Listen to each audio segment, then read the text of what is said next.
Malaysia will be the proud host of the 17th Asia Pacific Symposium on Cochlear Implants and Related Sciences, APSCI, in 2025, with more than 1,000 delegates and prominent experts coming to our shore. Join me for an insight with Dato Professor Dr. Prepageran, the incoming president of APSCI 2025, on this international symposium and the status of hearing loss in Malaysia. One of the outcomes that we would like to have from the symposium is that no child should go out with a hearing loss in this country. No child should ever live in a silent world. This is the conversation.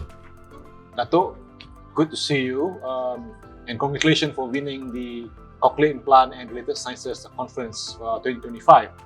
Perhaps today, can you tell us a bit about hearing loss and the status in the country? Thank you. Thank you for having me. So hearing loss is often overshadowed by vision loss. But hearing loss is a very important aspect because if a child grows up with a loss of hearing, then the child will not be able to acquire speech, because speech and verbal communication is an acquired one. You must be able to hear to be able to speak. And can you imagine growing up in a world of silence? You can't appreciate music, you can't appreciate what people say, and the human voice have got the entire range of emotions, the drama that comes with human voice. So in a world of silence, they won't be able to listen to all this. Hearing loss can occur in children, adolescents, young teenagers, and even there are children who are born with congenital hearing loss.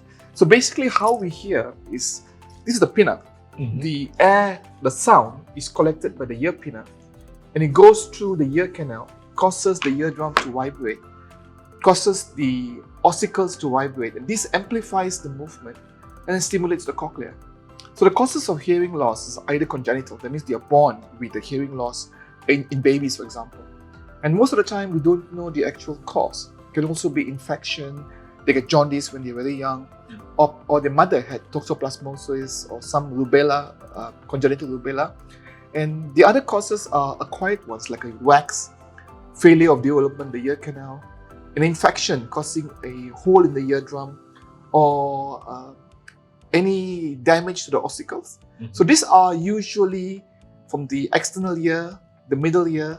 These are usually can be repaired surgically. The problem would be when the inner ear, which is the cochlea, and the nerves supplied to the brain gets damaged, either congenital, either by loud noises, by infection. Because then the only option we have is either to use a hearing aid if there's still enough nerve fibers. But if the majority of the nerve fibers are not intact, then the hearing aids will not be beneficial.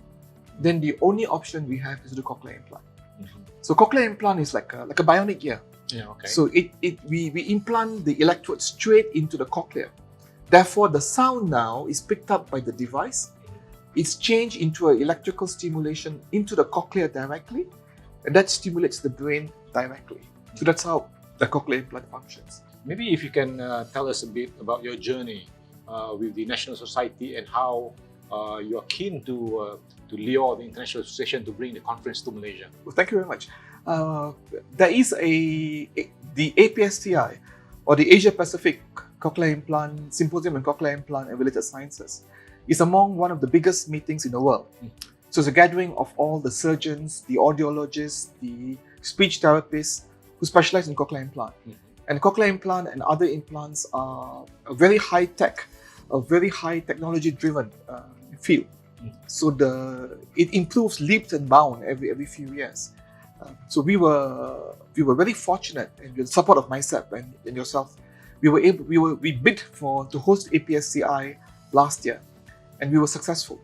Therefore, we will be hosting APSCI 2025 in Kuala Lumpur in 2025, and I will be the president for the meeting as well.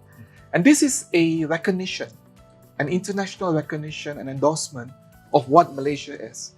It's the recognition that our surgeons, our audiologists, our speech therapists, and the commitment that we have is at par with international level. Okay. It's a testament as how far Malaysia has come to.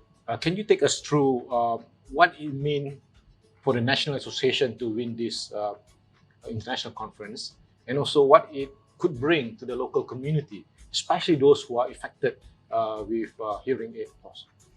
the recognition that we get internationally, it endorses the fact that internationally we are recognized as one of the forefront runners in the field of cochlear implant. That means that the technology that we have here is the same as any technology all over the world. And the surgical expertise, the audiological expertise, the speech therapists here are on par with the international recognition as well. And this is good for Malaysians to know that now this technology is available in Malaysia and is a bit established in Malaysia. In fact, there are surgeons in Malaysia who actually go around training people outside Malaysia as well in the region. And the same with audiology and speech therapists as well. So of course, when we look at international conferences that come to Malaysia, we look at the numbers of delegates, we look at the economic impact, but beyond that, what kind of legacy that we like to leave behind? Every child in this country should be able to grow in a world of sound, of music, of communication. No child in Malaysia should ever grow up in a world of silence. That would be the legacy we would like to leave behind. What we do is we not only help the child, we help the family around the child. True. The child will grow up, go to college or study, and his children will benefit as well. So it's not just regaining or helping one child to hear. You are changing the child's life, the parent's life, the child's siblings' life, his immediate family, and his children as well. Yeah. So it's a profound domino effect. We hope by having a meeting like this in Malaysia and letting surgeons from these countries come and learn, they can bring back the knowledge and establish cochlear implant centers in the country as well. So it's not just no child in Malaysia should grow up in a silent world. So we should start after Malaysia, no child in Asia should grow up with a silent world, and then no child in the world should grow up in a silent world. That's what we want. Definitely, the National Association and MyCEB will be able to put up a good conference in 2025, and be greater together, we will be able to host a great conference. Thank you, Dato. Together we can, for sure.